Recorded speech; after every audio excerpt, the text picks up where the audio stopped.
Hello everyone. In this video, we are going to discuss important news snippets from the Hindu dated 11th July 2026. Before that, these are the articles that we are going to cover today. First article हम GS2 से relate करेंगे, election से relate करेंगे. यहाँ पे बात हो रही है सेक्शन 151A RPA 1951 एक्ट की.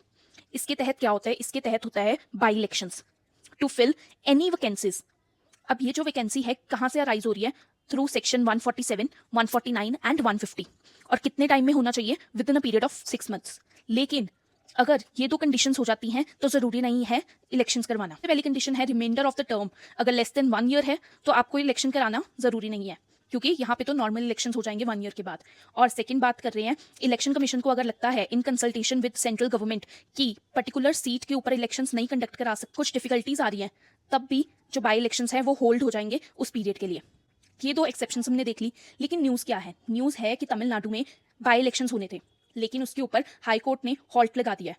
ऐसा क्यों किया? ये जो सीट्स के ऊपर इलेक्शंस होने थे, उन सीट्स के ऊपर क्या डली हुई है? Election petition. इसमें क्या बोला गया कि अगर हमारे पास इलेक्शन पिटीशन है और जिसका रिजल्ट हमें नहीं पता कि क्या होगा, अगर हमें रिजल्ट ही नहीं पता, मतलब यहाँ पे 5 लोगों ने रिजाइन किया था, उस रिजाइन के ऊपर चल रही है इलेक्शन पिटीशन, उसका अभी हमें रिजल्ट नहीं पता, लेकिन इलेक्शन कमीशन इन्हीं 5 सीट्स के ऊपर क्या करवाने वाले हैं? इलेक्शंस करवाने वाले हैं. इस पिटीशन में क्या बोलना है कि अगर आपने इलेक्शंस करा दिए लेकिन वो जो इलेक्शन पिटीशन है उसका रिजल्ट आया कि रेजिग्नेशन सही नहीं है, तो क्या करोगे? यहाँ पे तो आपने इलेक्शन करा दिया, अब क्या उनको दोबारा से आप सीट्स दोगे? कैसे सीट्स दोगे? न्यू कैंडिडेट्स आ जाएंगे, ये प्रॉब्लम आ जाएगी, ये कॉम्प्लेक्सिटी बढ़ जाएगी. इसीलिए इशू क्रिएट होता है कि हमारे पास क्या है? पेंडिंग इलेक्शन पिटीशंस हैं, इसके ऊपर इलेक्शंस कैसे करवा दें. तो इससे क्या होगा? अननेसेसरी और प्री मेच्योर इलेक्शंस हो जाएंगे. नेक्स्ट आर्टिकल हम GS2 से रिलेट करेंगे, गवर्नेंस से रिलेट करेंगे. यहाँ पे all India survey on higher education की बात की गई है, जो हमने ऑलरेडी डिस्कस कर लिया है. बस उसकी कुछ फिगर्स हैं, उनको हम याद कर सकते हैं, और कुछ ट्रेंड्स हैं वो देख सकते हैं. सबसे पहले उन्होंने बोला है that improved accessibility and inclusivity. Female enrollments कितनी बढ़ गई हैं? 42% से. जेंडर पैरिटी इंडेक्स वहाँ पे भी इंक्रीज हुआ है, मोर देन 1 हो गया, that is 1.08. And disadvantaged sections की बात करें तो वहाँ पे भी स्कूल्स में एनरोलमेंट्स ज़्यादा हो गई हैं. ये सारी चीज़ें हमने ऑलरेडी डिस्कस कर ली हुई हैं. लेकिन इश्यूज़ क्या है? इशू ये है कि एजुकेशन में तो इंक्रीज हो रहा है, लेकिन एम्प्लॉयमेंट इतनी ज़्यादा इंक्रीज नहीं हो रही. अगर हम फीमेल की भी बात करें तो वो एजुकेशन में तो वो आगे बढ़ रही हैं, लेकिन अगर एम्प्लॉयमेंट की बात करें तो कितना हमने देखा था? Female labour force participation rate is only 41%. Stem sector की बात करें तो विमेन की 44% से एनरोलमेंट बढ़ी है, लेकिन पार्टिसिपेशन फिर भी अनइवन है. अगर हम बात करें स्टेम में कौन से सेक्टर्स में वो कॉन्सेंट्रेटेड है? In biology, chemistry and general sciences. मतलब कि अगर टोटल 54% स्टूडेंट्स हैं तो फीमेल उनमें से सिर्फ 31% है, और ये भी सिर्फ एनरोलमेंट्स हैं, और इसके बेसिस पे जॉब्स बहुत कम है. टीचर्स की बात करें तो जैसे हम ग्लास सीलिंग देखते हैं कॉर्पोरेट सेक्टर में, वैसे ही ग्लास सीलिंग पाई गई with in academia. That is 82 female teachers for every 100 male teachers.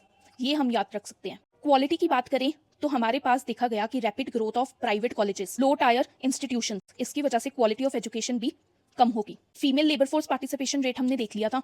ये इतना कम क्यों है? Because of social norms, domestic care responsibilities, safety concerns. हम विमेन एम्प्लॉयमेंट डेटा देखें तो हमारे पास 64% क्लासीफाई करते हैं हम विमेन को एज सेल्फ एम्प्लॉयड, लेकिन इस कैटेगरी में unpaid house work, family labour and farm work ये भी इंक्लूड हो जाता है. तो ये हमारे पास एग्जैक्ट फिगर्स नहीं बता रहा. तो ये कुछ इश्यूज़ को हम याद रख सकते हैं, और वाइडली हम कहीं पे भी यूज़ कर सकते हैं, जैसे एसेज में यूज़ कर सकते हैं.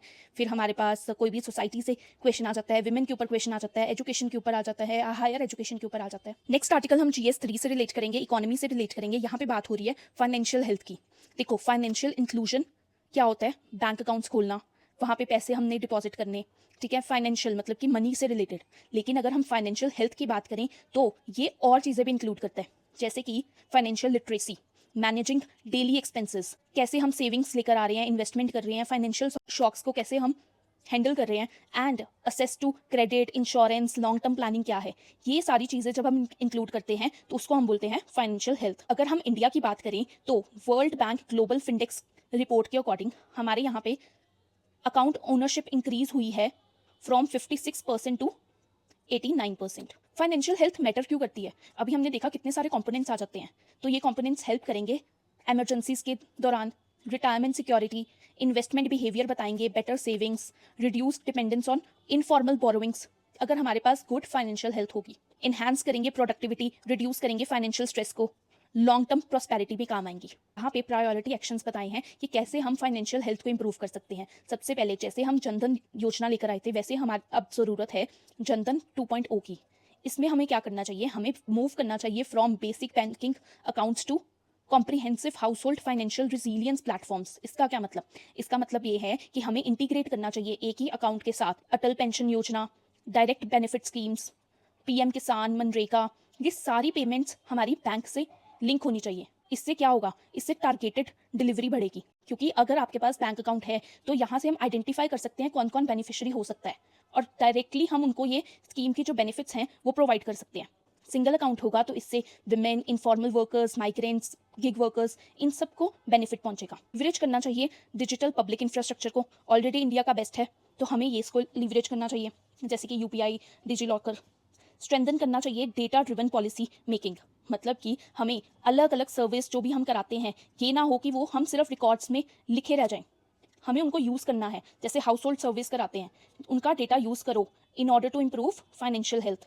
वेलफेयर स्कीम्स एंड बैंकिंग को लिंक करो, पब्लिक प्राइवेट पार्टनरशिप बढ़ाओ, जिससे फाइनेंशियल इंक्लूजन बढ़ेगी, इंप्रूव होगी quality of financial products, and also promote करो AI adoption in finance. Next article हमारे पास GS3 से है, वाटर रिसोर्सेज से हम लिंक करेंगे। यहाँ पे बात हो रही है केन बेटवा प्रोजेक्ट की। अब यहाँ पे ट्राइबल वुमेन ने प्रोटेस्ट लीड कर दी है।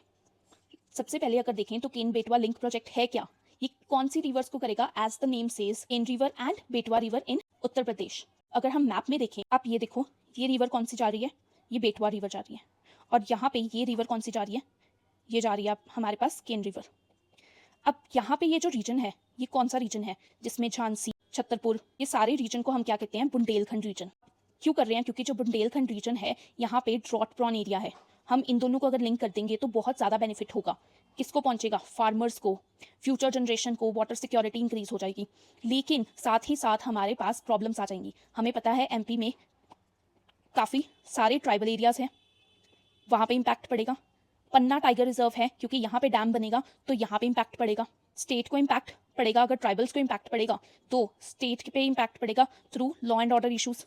प्रोटेस्ट चलेंगे तो वहाँ से प्रॉब्लम आएगी। हमने ये देख लिया, हमने रीजन्स देख लिए, और हमने ये भी देख लिया कि एक डैम बनेगा पन्ना टाइगर रिजर्व के अंदर।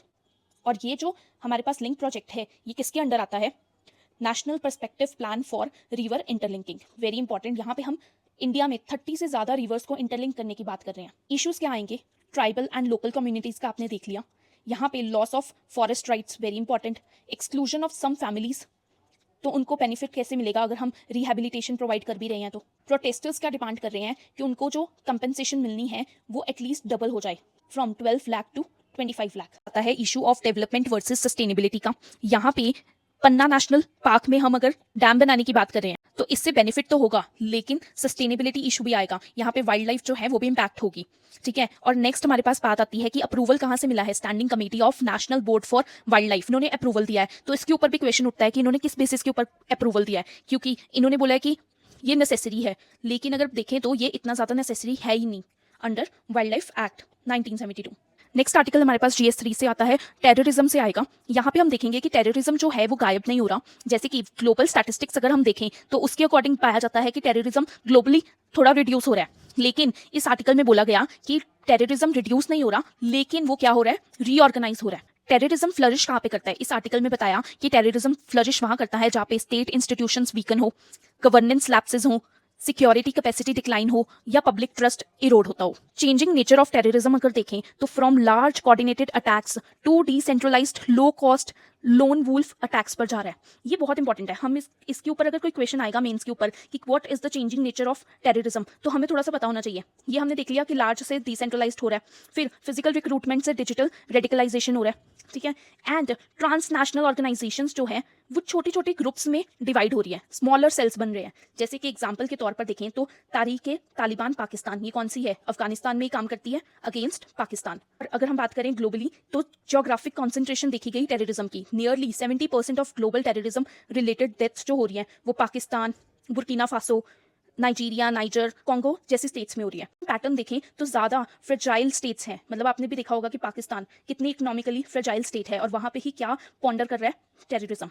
ठीक है। देन बात करें टेररिज्म एंड फ्रेजाइल स्टेट्स की, तो 99% टेररिज्म रिलेटेड डेथ्स भी देखी गई वही कंट्रीज में जहाँ पे आर्म्ड कन्फ्लिक्ट होती है। अगर हम टेररिज्म हॉटस्पॉट्स की बात करें तो वो नियर बाय बॉर्डर्स एस्टेब्लिश होते हैं, सेफ हेवन्स हैं एक्सट्रीमिस्ट ग्रुप्स की। ओवरऑल 60% टेररिस्ट अटैक्स जो होते हैं वो with in 100 kilometre of international borders होते हैं, जैसे कि पहलगाम का हम एग्जाम्पल लिख सकते हैं यहाँ पे।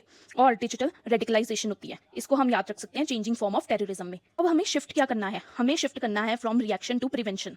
कैसे हम स्ट्रेंथन कर सकते हैं governance, state capacity, judicial and policy institutions, local administration, border management. और आप देखोगे ना इंडिया ने इन सब के ऊपर कुछ ना कुछ इनिशिएटिव्स लिए हैं, जैसे कि वाइब्रेंट विलेज प्रोग्राम, ठीक है, फिर लोकल एडमिनिस्ट्रेशन के लिए कम्युनिटी पुलिसिंग है, बॉर्डर मैनेजमेंट के लिए BRO रोड्स बना रहे हैं। तो हमारे पास यही होनी चाहिए काउंटर टेररिज्म स्ट्रेटेजी। आर्टिकल हम रिलेट करेंगे GS3 से। फूड प्रोसेसिंग इंडस्ट्रीज में हम बहुत अच्छा एग्जाम्पल दे सकते हैं इसका। ये किसकी बात हो रही है, ये मेघालय की बात हो रही है। तो ये केस स्टडी है हमारे पास, जहाँ पे grow, organise, process, certify and sell, ये सारी वैल्यू चेन हमारे पास इंपॉर्टेंट बन जाती है।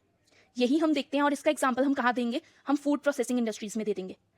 इसको हमें एक बार ना देख लेना चाहिए, जैसे कि ग्रो करो beyond the average, then organise करो फार्मर्स को जो ग्रो करेंगे, प्रोसेस करो उसको, फिर उसको सर्टिफिकेशन प्रोवाइड करो। वेरी इंपॉर्टेंट, क्योंकि ज़्यादातर हमारे यहाँ पे जो हाई वैल्यू प्रोडक्ट्स हैं उनको सर्टिफिकेशन नहीं मिलती, जिसकी वजह से एक्सपोर्ट्स में प्रॉब्लम आती है। अगर वहाँ पे सर्टिफिकेशन मिलेगी तो एक्सपोर्ट्स इंक्रीज हो जाएंगे।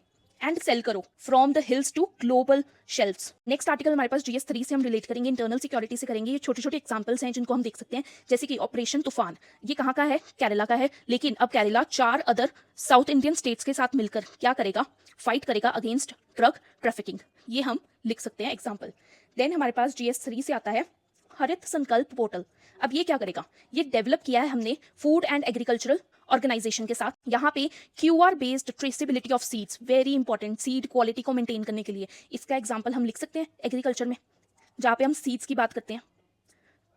देन हमारे पास यहाँ पे क्या होगा, रियल टाइम डैशबोर्ड्स लेकर आएंगे, ट्रैक करेंगे सीड्स को, नर्सरीज को, प्लांटिंग मटेरियल को। नेक्स्ट आर्टिकल हमारे पास GS3 से आता है, एनवायरमेंट से आता है आस्था वन संरक्षण योजना। यहाँ पे हम बात कर रहे हैं 15,000 से ज्यादा सेक्रेड ग्रुप्स को प्रोटेक्ट करने की। एंड नेक्स्ट हमारे पास आता है कि हम वाइल्ड लाइफ कंजर्वेशन प्रोजेक्ट्स लेकर आ रहे हैं, काफी सारे प्लान्स लेकर आ रहे हैं for river dolphins project, for snow leopard phase, Indian rhinoceros conservation plan, wild water buffalo and also Sangai deer. ये थोड़ा सा याद रख सकते हैं। बस आज के लिए इतना ही है। Thank you for joining.